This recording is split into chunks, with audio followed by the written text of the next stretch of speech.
বলা বাহুল্য তার কথা মানেই অক্ষমতা, অসহায়ত্ব, যেটা দেখে খুব মজা পাই। আমি আগেও বহুবার বলেছি, সে কারণে তার বক্তব্য শুনি এবং এটা একটু বুঝতে চাই যে তিনি তার নেতাকর্মীদের কি বলতে চাইছেন।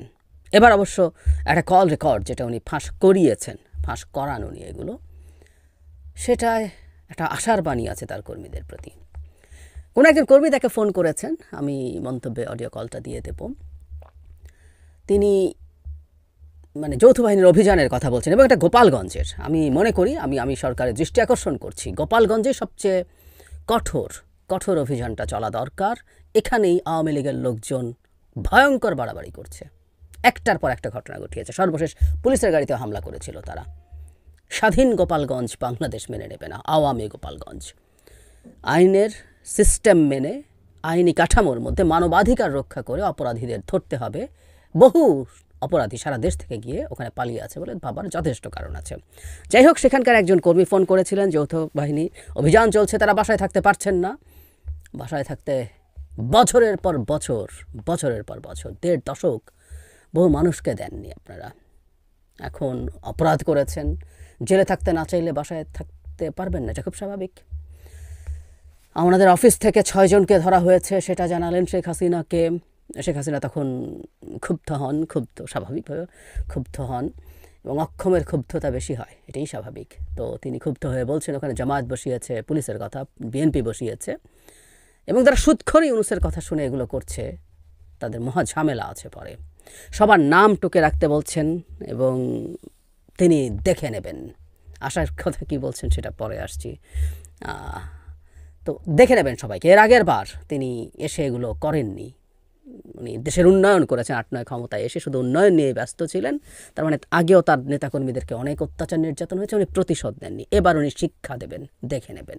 সবার নাম তালিকা করে রাখতে বলছেন এবং তালিকা করার সময় বলছেন, এই কথাটা তিনি অনেক আগেও একবার বলেছিলেন যে তখন কে কার কী, অনেক সময় হয় না যে যাদেরকে ধরা হচ্ছে, যাদেরকে শিক্ষা দিতে নেওয়া হচ্ছে, তখন তাদেরই কেউ না কেউ আওয়ামী লীগের নানান আত্মীয় স্বজন, শ্বশুর, চাচা, এটা সেটা। উনি এবার এগুলো আর কিছু দেখবেন না।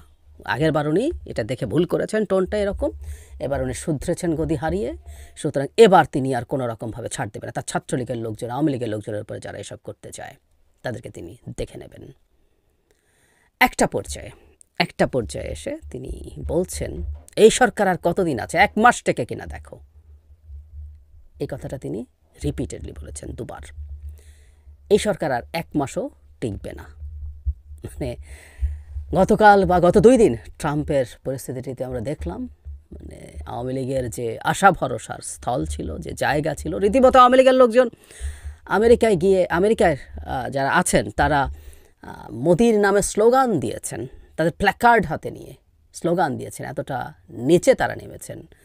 কিন্তু সেই আওয়ামী লীগ, যে আওয়ামী লীগ আমেরিকার হস্তক্ষেপ নিয়ে কত কথা আমাদেরকে সোকল্ড দেশপ্রেম দেখাতেন, বাংলাদেশের অভ্যন্তরীণ ব্যাপারে আমেরিকা হস্তক্ষেপ করছে, সেই আওয়ামী লীগের লোকজন এখন মোদিকে ওয়েলকাম করে, মোদিকে সাপোর্ট করে তারা স্লোগান দেয়, এত কিছু করে। তো তারপরও পরিস্থিতি কী হয়েছে আমরা জানি। কিন্তু তিনি 1 মাস থেকে কিনা সেই হুমকি দিচ্ছেন, সেই হুমকি তার কাছ থেকে পাওয়া যাচ্ছে। That's funny.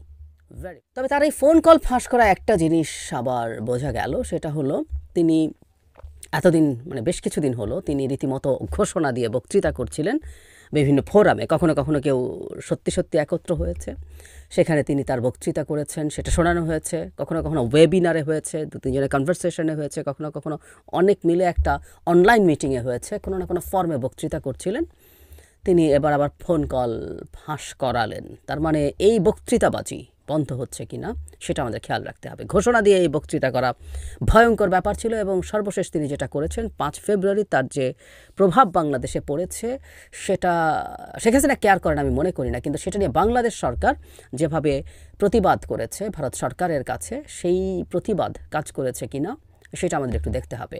আর সাম্প্রতিক সময়ে জাতিসংঘের যে রিপোর্ট এসছে, সেই রিপোর্টটা গ্লোবালি নিশ্চিতভাবেই কিছু না কিছু চাপ তৈরি করার কথা এবং সেই প্রেক্ষাপটে তিনি তার বক্তৃতাবাজি থেকে বেরিয়ে এসছেন কিনা সেটা আমরা ফলো করব এবং সেটা যদি বেরিয়ে আসে সেটা আমাদের জন্য একটা বড় অর্জন।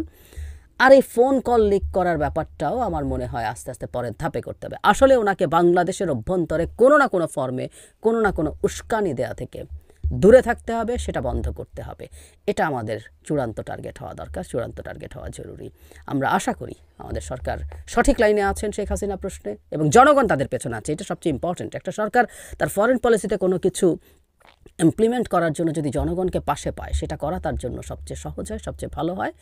আমরা আছি আমাদের সরকারের পেছনে। সরকার ধাপে ধাপে এই সব কিছু অর্জন করতে পারবে বলে আমরা মনে করি। শেখ হাসিনা বাংলাদেশে বসে বাংলাদেশের মানুষকে হুমকি দিচ্ছে, সরকারকে হুমকি দিচ্ছে, সরকারকে তাচ্ছিল্য করছে, এগুলো আমরা দেখতে প্রস্তুত নই।